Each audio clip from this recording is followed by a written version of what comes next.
Good morning, everyone. Good morning.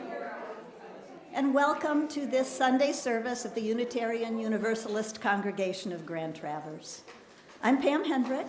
I'm a member of the Sunday Services Committee, and I want to welcome all of you who are here in our sanctuary and those who are joining us virtually via live stream.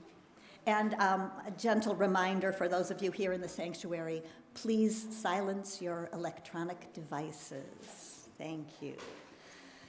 And so if you come here for the warmth of our community, or if you come in search for truth and meaning, you are welcome here.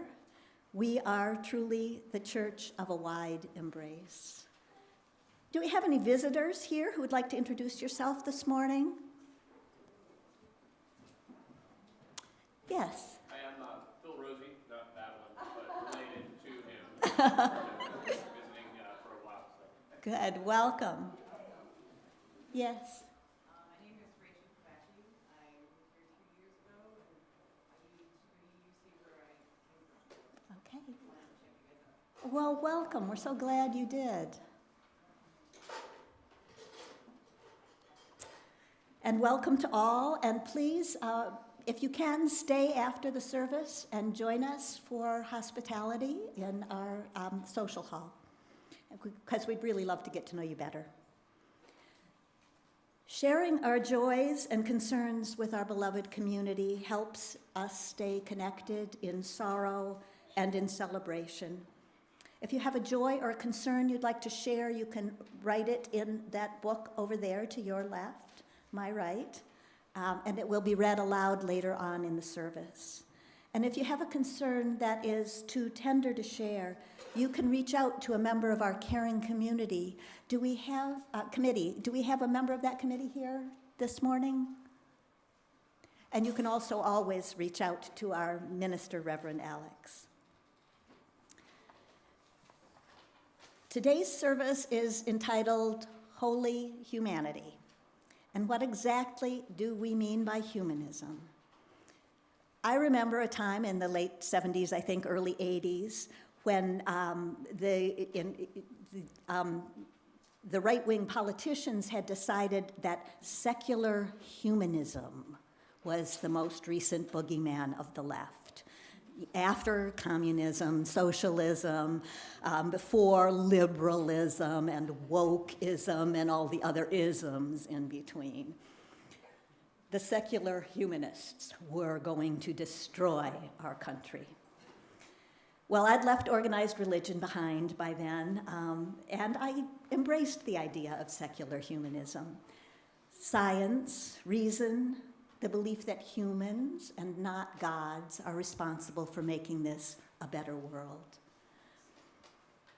But it did seem to leave something of a spiritual void for me. Years later, when I became a member of a UU congregation, one of our guest ministers referred to herself as a spiritual humanist, and that resonated with me. But while I still embraced humanism, I was drawn to the idea of a divine spark, stardust in each of us, an awe for the divine mystery of existence. So today, Reverend Alex leads us to look more deeply into humanism and its many facets. We will also take time in today's service to honor our cherished member, Nancy Doty, who will be leaving us in just a few days to start the next phase of her life where she will be closer to her family. And now enjoy our prelude, the first in 3 movements of this Vivaldi concerto, performed by Kim Grebe, Carolyn Collins, and Barbara Young.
Whoever you are and wherever you are on life's journey, you are welcome here this morning.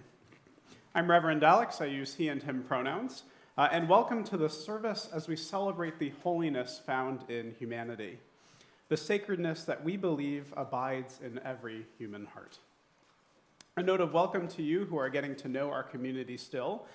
This community is here to welcome you in all of your fullness. However it is you are coming, no matter who it is you are, how it is you look, or whomever it is that you love. In this church, all means all, and we believe there is so much to learn from one another, especially in all of the ways that we are different. So welcome this morning. For our opening words this morning, I invite you to hear these words shared first by the great writer and abolitionist Frederick Douglass. In these words, Douglass speaks to how he doesn't understand God in simple terms. He understands and sees God in human terms. And so Douglass says, "I have no sort of sympathy with that kind of religion that expresses its devotion to God by neglect of their fellows. I want to thank those faithful people who have devoted the great energies of their souls to the welfare of humanity. It is only through them that I can get any glimpses of God anywhere. It is only through them that I can get any glimpses of God anywhere. And so in this spirit, may we be opened to the glimpses of grace and human goodness that we find across the human condition. And as we do so, I invite us to come, let us worship together. Now is the time in our service where we light our chalice, the symbol of Unitarian Universalism and our shared faith that we cultivate together. I'll read our chalice lighting words as Ellie comes forward to light our chalice. Being very careful not to light the cape on fire. Fire safety is important. Thank you, Ellie. As we light our chalice this week, we imagine the lights that shine within each of us. We have intention, we each have experience, we each have thoughts, we each have feelings, and we each have wisdom. May this flame remind us to be in touch with those best and most unique lights of our being, and to bring them into this room today, into all we do in the world. And now we sound our singing bowl, calling us into this sacred time apart from our full and busy lives. Let us sound our Buddhist singing bowl now together.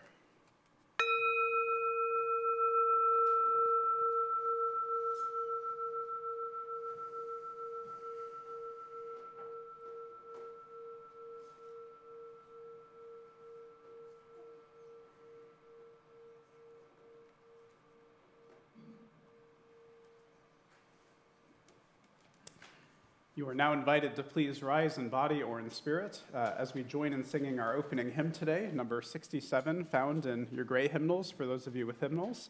We'll also have the words up here on the screen, and our hymn as we sing now together, led by Renee.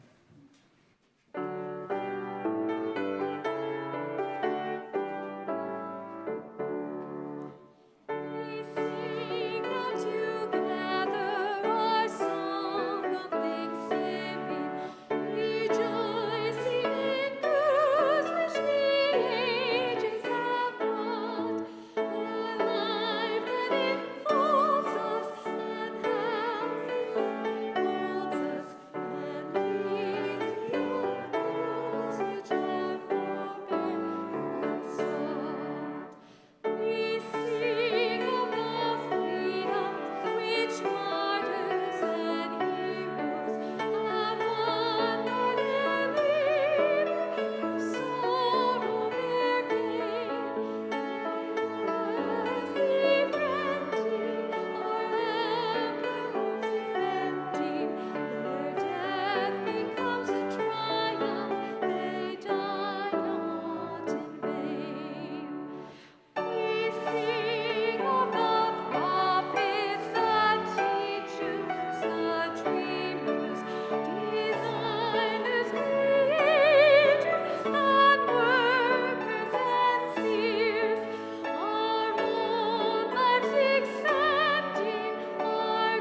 Now is the time in our service where we are going to recognize a very special member among us. And so I will now turn it over to these wonderful folks to do that.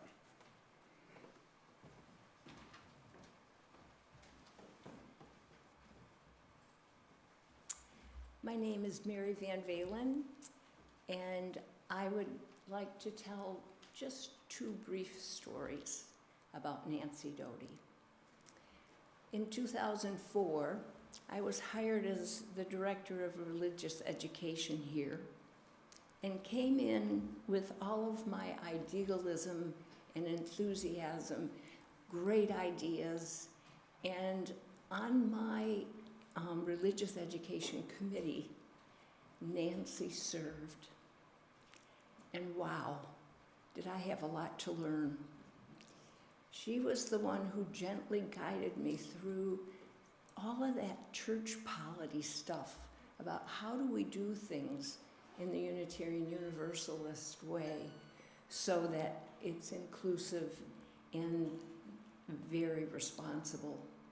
And when we're dealing with children, there are a whole lot of things to think about that Nancy knew and I didn't.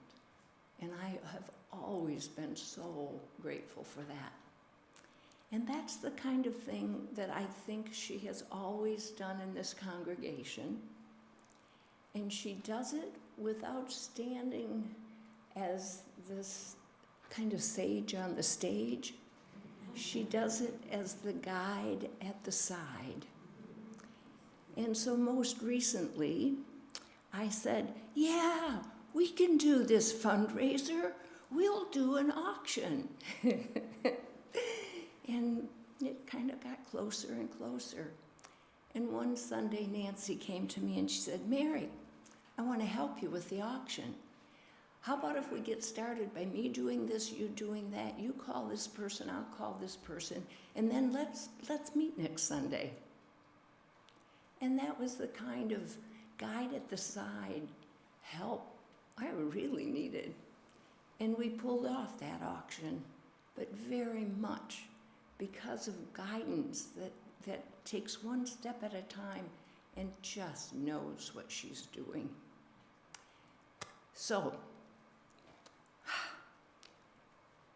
this congregation has dealt with a lot of loss this week. And I have to say, having Nancy leave our congregation is going to be a huge loss. And I think it's going to take all of us stepping up to try to fill that. Thank you, Nancy, and bless your journey forward.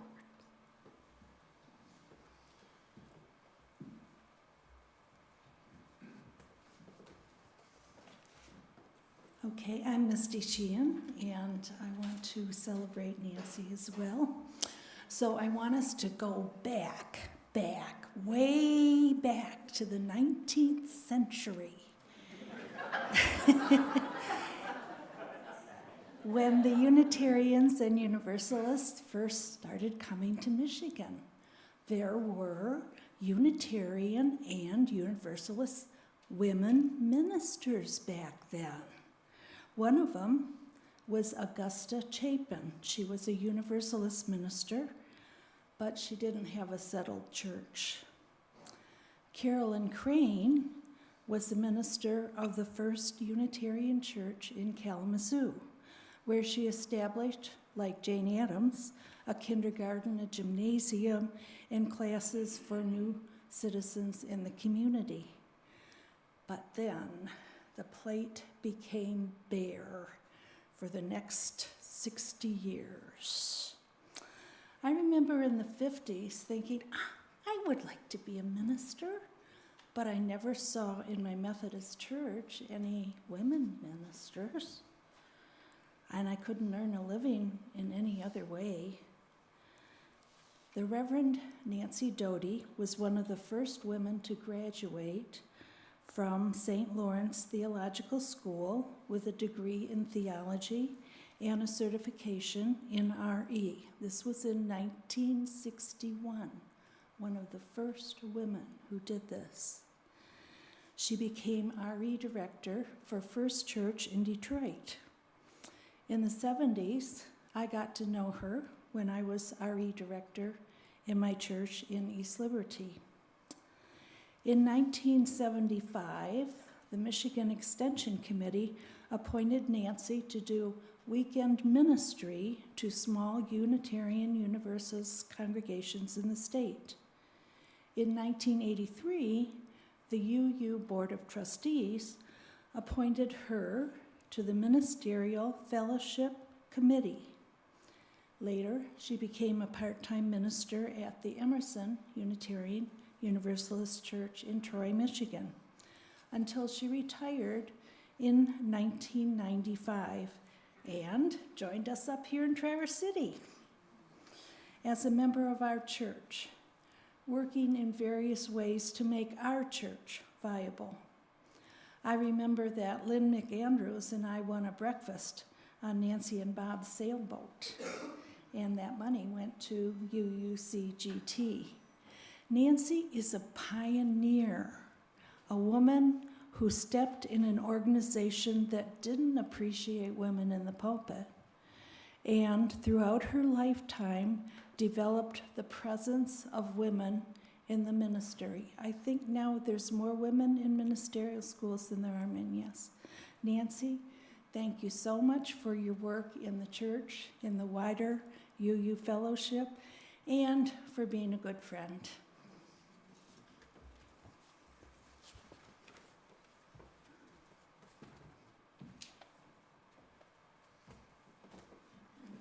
If Lauren and Nancy could come up here, please.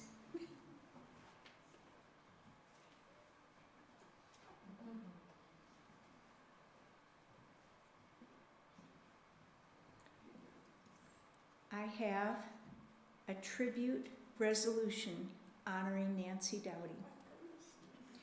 Whereas Nancy Doughty has worked tirelessly to promote Unitarian Universalism principles and the denomination, Nancy has been particularly strong in assisting smaller congregations, helping them achieve their goals within the Unitarian Universalist Association. Nancy Doughty persevered in her ministry, often being the only woman in a group of men when she began. Through marriage and motherhood, she never wavered in her commitment. Nancy has lived through many changes within our denomination, from the merger, which created the Unitarian Universalist faith denomination, through admission and addition of many women, LGBTQ, etc., people, and people of color to the ministry, to the challenges of dealing with a global pandemic, and remained flexible and strong throughout. And whereas Nancy Doughty's kindness, energy, and graciousness has enriched those fortunate enough to work with her. Nancy has been dedicated to and embodied UU principles for more than half a century. Now let it be resolved that the Unitarian Universalist Congregation of Grand Traverse, on behalf of its members, recognizes Nancy Doughty's achievements and contributions to the UU denomination and expresses its appreciation and gratitude for those contributions, and wishes her well in all the years to come, with many members looking forward to her continued interest in and support of UUs. We will miss you. Lauren.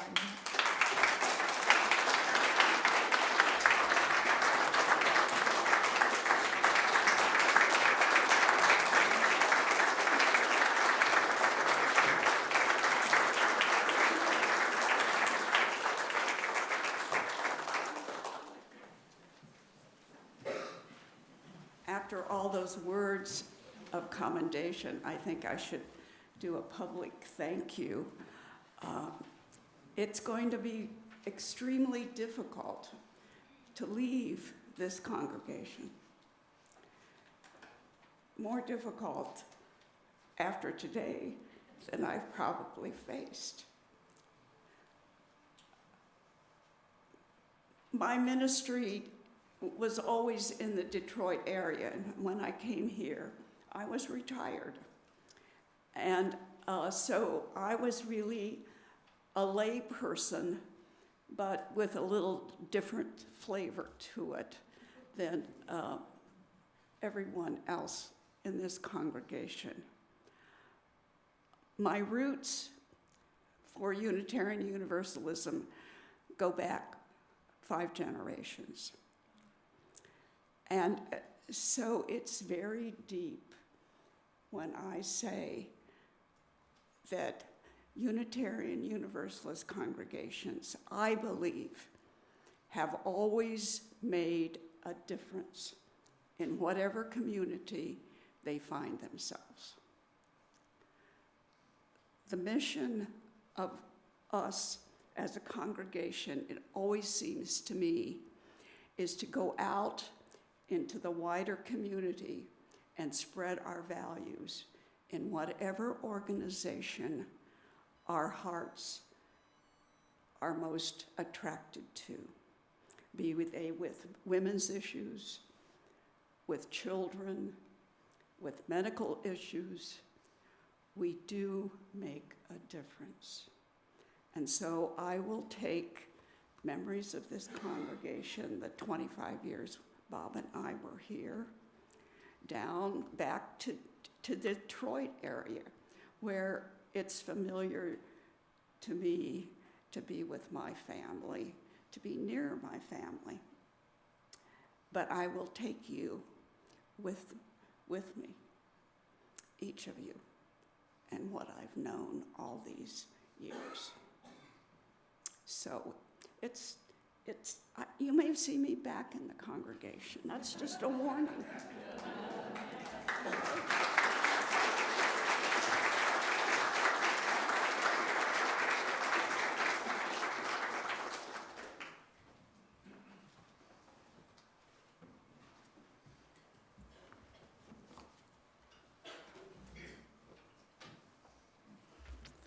I am truly honored to be a part of this very generous community as we work to support this congregation and send our light, as Nancy said, our light and our aid out into the community and our vision.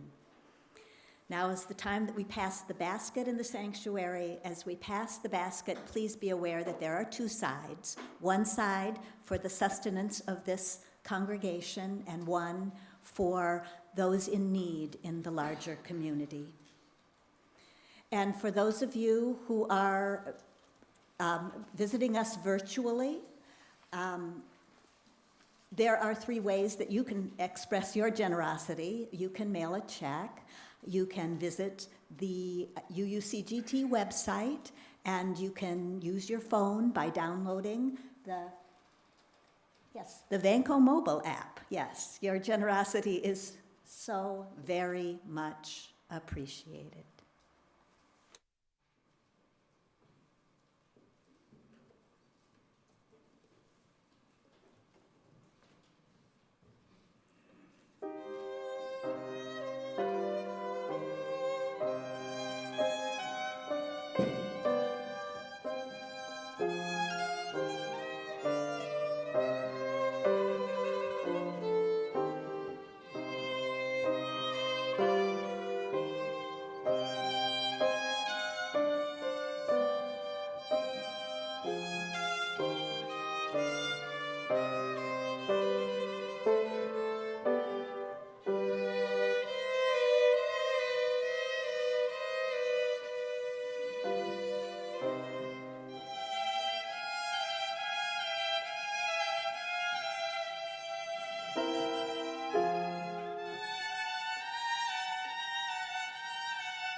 This has been a heavy week for this congregation. Now is the time in our service where we set aside space to hold those joys and concerns that touch our lives, those things that we feel we have to share with those in our community and be held in love. So I'll be sharing some of those joys and concerns that have been offered up for us to hold. At any point, if you have a joy or concern that's a bit too tender to share with us in our service, at any point you may light a candle off to my right here. You can hold it on your heart as you are held in the love of this community, and you're always invited to reach out to either myself or to a member of our care team. Nobody is ever meant to travel life's journey alone. And so here is what we hold on our hearts as we are gathered this morning. We hold the lives of Price Watts and Bob Hicks, two just amazing pillars of this community that passed this past week. And we hold on our hearts all of their family and friends and loved ones who are mourning their deaths. From Betsy, we have a joy for a successful opening weekend of Our Whole Lives, or OWL. We have a wonderful group of thoughtful and engaged youth, and we are looking forward to the rest of the course. Betsy shares this on behalf of both of us who are teaching Friday evening and Saturday morning this wonderful group of youth. We also have a candle from Renee Russell. A candle for my grandfather, Herb Delker, who passed away on Friday. A loving and kind man, he will deeply be missed. And now let us hold a brief pause for all of the joys and concerns that remain in the silence of our hearts.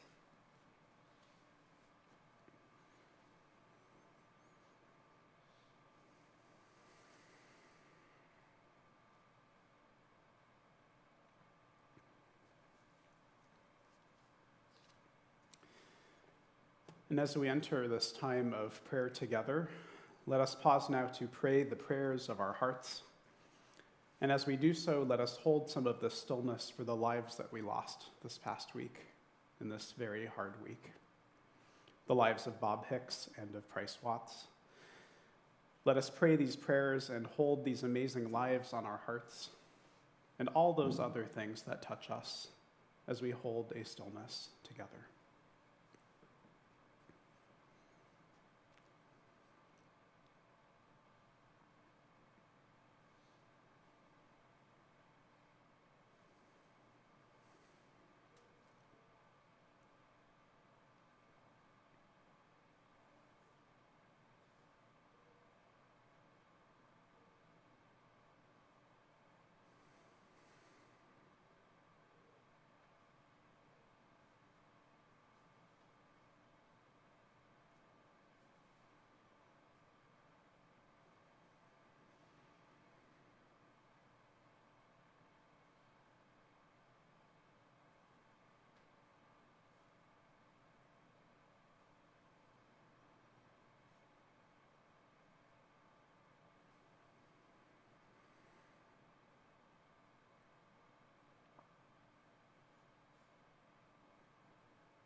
And so we say, may it be so, and amen. Pam will share with you now this morning's reading.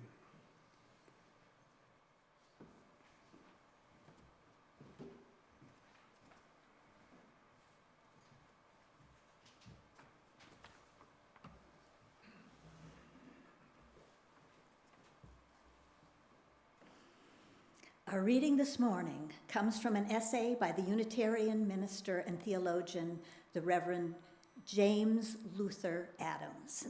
Regarded as one of Unitarianism's most important theologians of the 20th century, Adams was known as a Renaissance humanist. In this essay, titled The Love of God, from his book On Being Human Religiously, Adams puts the term God into humanist terms. For some, the word God is not the sign of a reality, but a powerful illusion. It epitomizes all that belongs to love and dreams. The God that is rejected by the unbeliever may be an illusion and wholly worthy of rejection. But actually, the non-religious are not themselves without faith. Now, there are many kinds of faith that may be dispensed with, but there remains one kind which no one can live without. We do not need to use the word faith to refer to it. The word confidence will serve just as well. No one and no culture can long maintain a dynamic and creative attitude toward life without the confidence that human life has some important meaning. It is a universal concern. It is the essential concern of religion. If we understand the word religion to refer to the inescapable issues regarding the meaning and fulfillment of life, we may say that there is no such thing as a completely irreligious person. We live by our devotions. We live by our love. All alike place their confidence in something, whether it be in human nature, reason, scientific method, church, nation, Bible, or God. Whether people call themselves theists or atheists, the issue comes down to this. What is sacred? What is truly sovereign? What is ultimately reliable? These are the questions that are involved in every discussion. These are the questions to which we are always giving the answers in embracing patterns and the ultimate decisions of our existence.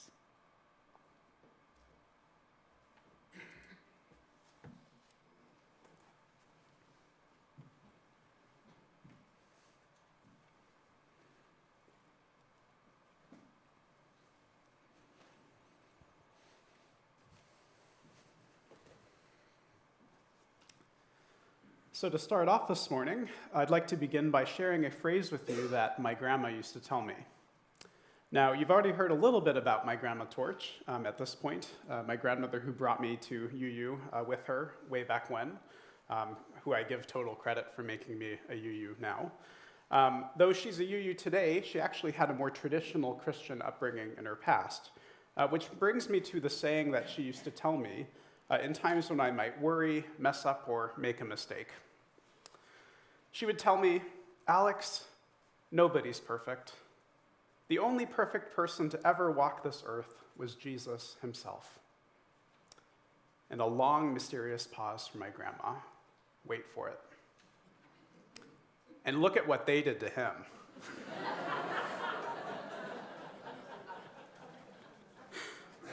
Now, I know that's perhaps a bit uncouth. That is my grandma.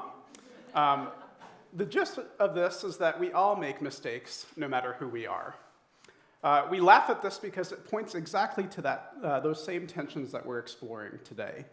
The tension of where holiness itself meets our humanity, where undeserved, unearned grace meets our flawed, imperfect, and even hurting selves.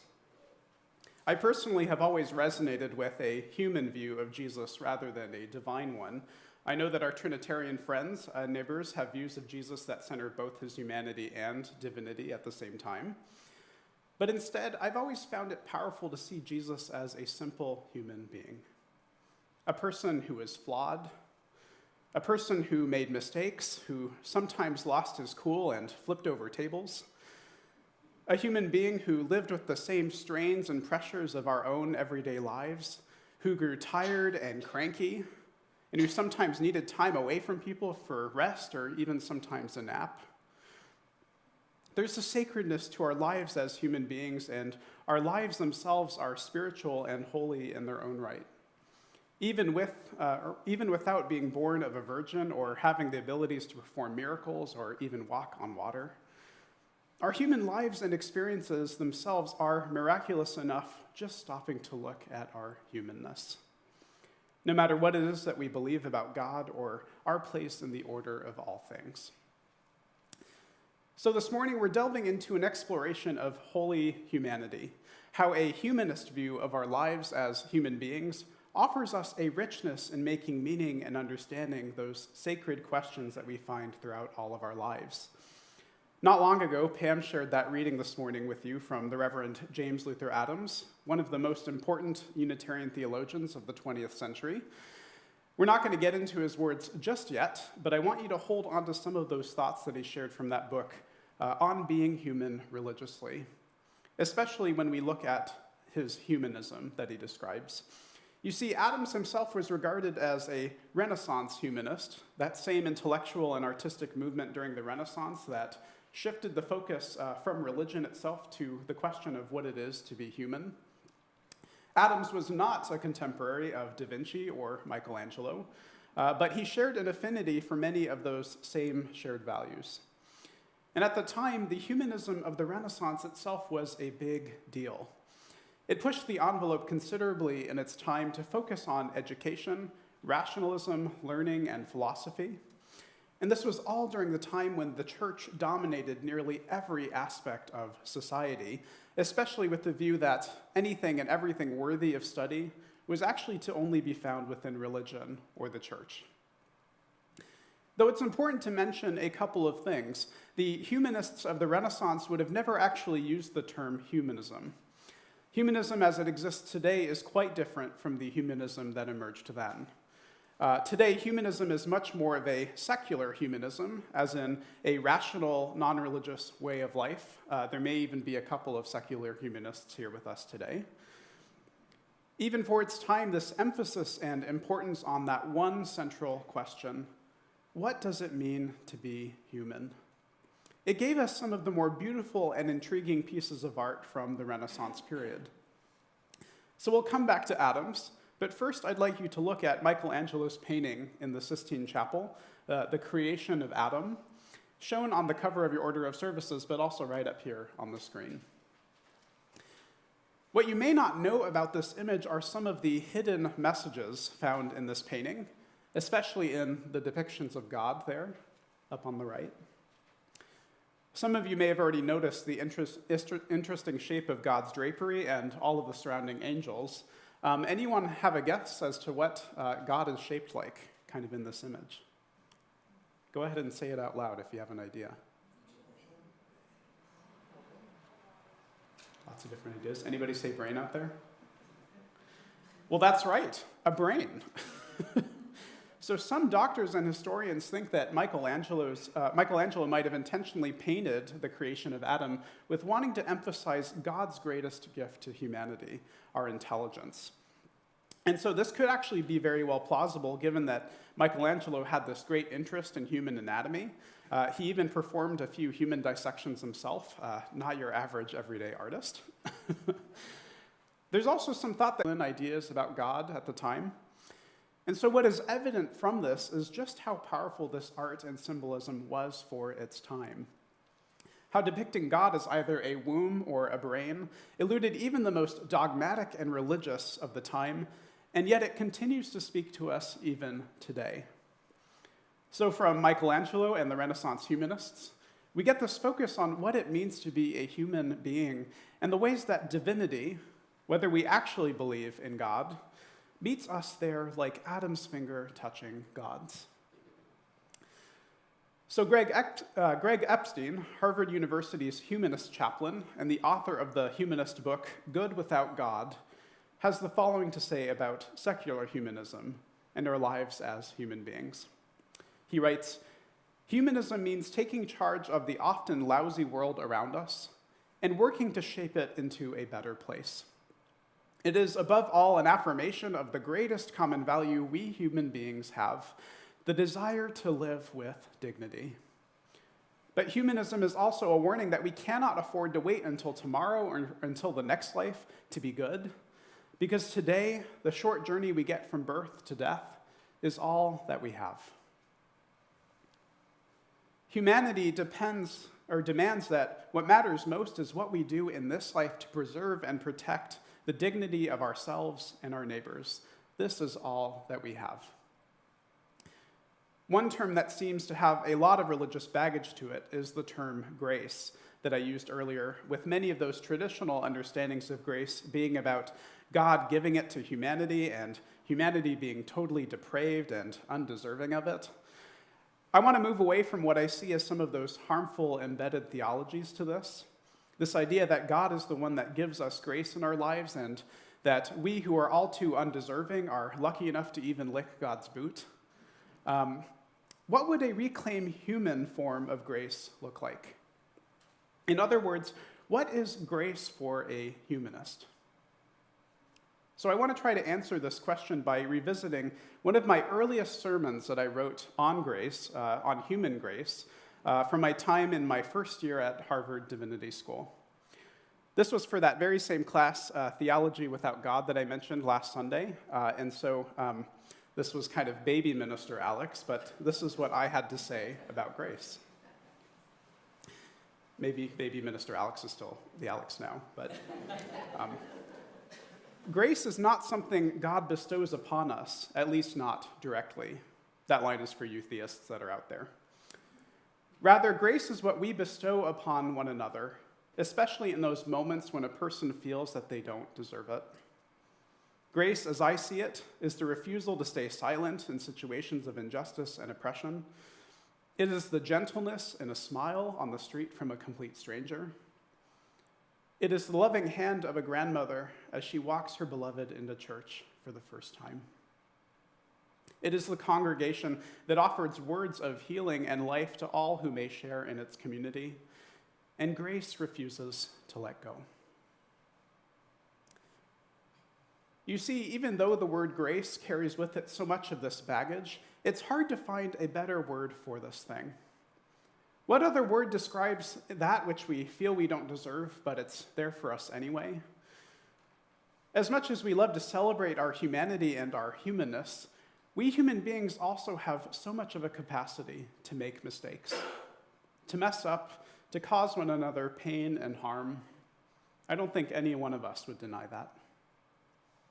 The reality is that we human beings aren't Jesus. We aren't perfect people. In fact, central to who we are as human beings is that all those ways that we actually aren't perfect.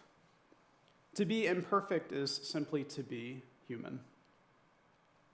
Though even in all of our imperfections, I've seen and witnessed inspiring moments and displays of what I would call grace, given and received by perfectly flawed human beings. The grace of patience and understanding, patience for that one person who is always perpetually late. You know who you are out there. Grace in the times that we say things we don't mean or even do things we don't mean to do. The grace of forgiveness or even letting go if that situation fits it. All of the ways that we can hardly even look at ourselves without seeing our own flaws and imperfections. How hard it is for us to even love ourselves sometimes. The grace of being told that you have worth and dignity, even if you don't fully believe this yourself. I am convinced in the power of human grace in all of the ways it is both received and given, even in all of the ways we human beings aren't perfect. Now that's grace. In this day and age, we might remind ourselves of our human capacity for grace, especially as we so often tend toward our human capacity for harm. A human notion of grace is one that is expansive enough to hold both the transgressor and also the transgressed.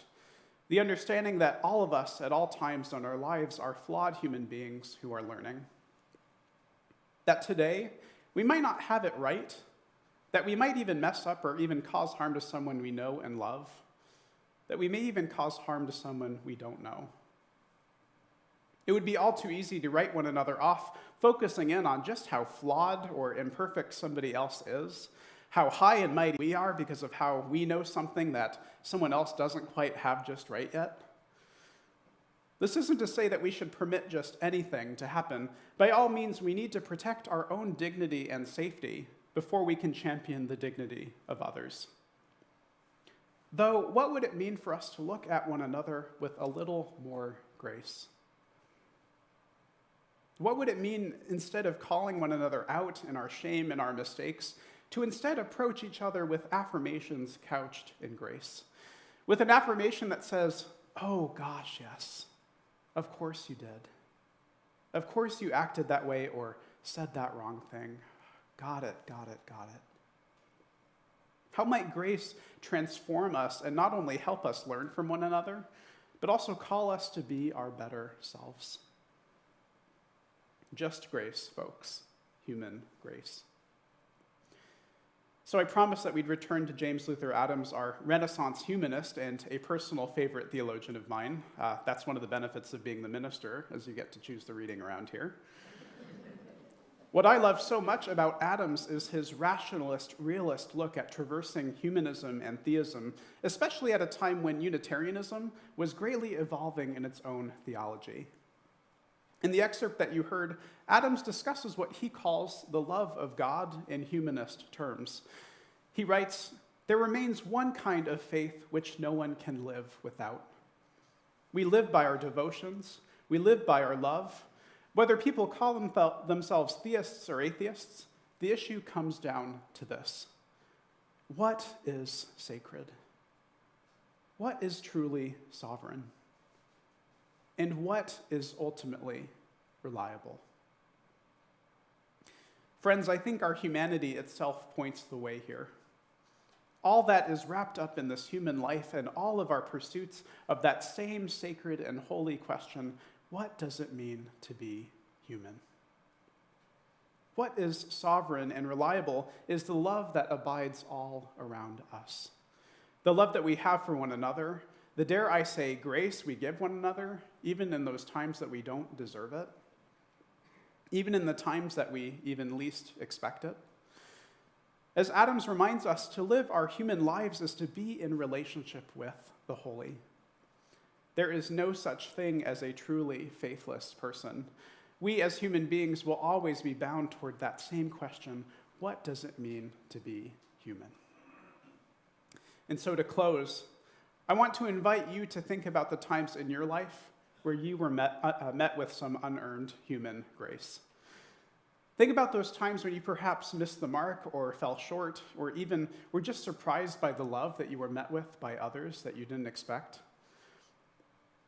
Next time, or the next thing I want you to do is actually to invite yourself to have some of that grace for yourself. All of us are always doing the very best that we can with what we've got. And I want to invite you to say to yourself that same affirmation of, "Oh gosh, yes, of course you did. Got it, got it, got it." It is only in having grace for ourselves that we can ever truly receive the gift of grace from others. We only accept the love we think we deserve. Remember your humanity, dear ones. You don't need to be Superman, Wonder Woman, an astronaut, or even Jesus. All you need to be is yourself. And for the wonder and the self that is you, there is so much grace that abides here and now. And so I say, may it be so, and amen. Renee will now introduce our closing song.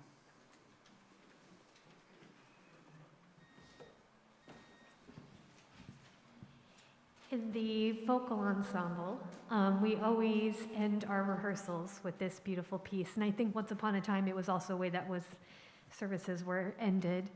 And so we're going to sing this 3 times through.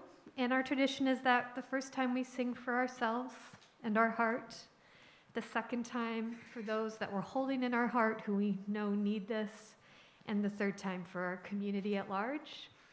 And what we're going to do is actually play the version that Reverend Kevin Tarsa, created a beautiful arrangement. So we'll be singing to that. The words will be behind us. So the first 2 times we'll sing with the piano, and then the third time is just all of us together a cappella. So I invite you to rise as you are comfortable or able and join us in singing Go Now in Peace.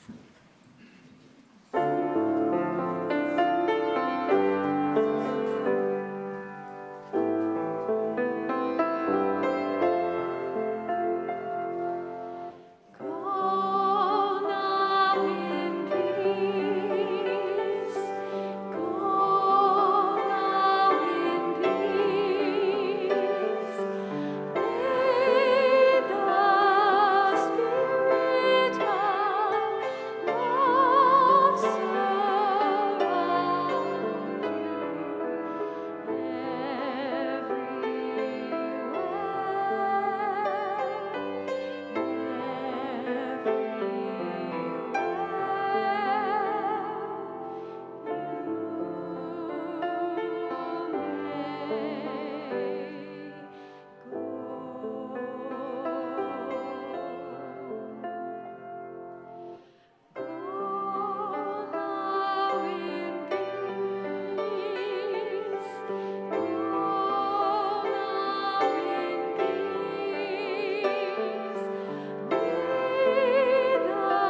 As we extinguish our chalice, let us keep the inner light of our humanity burning to serve as a beacon of peace, justice, and grace in the world.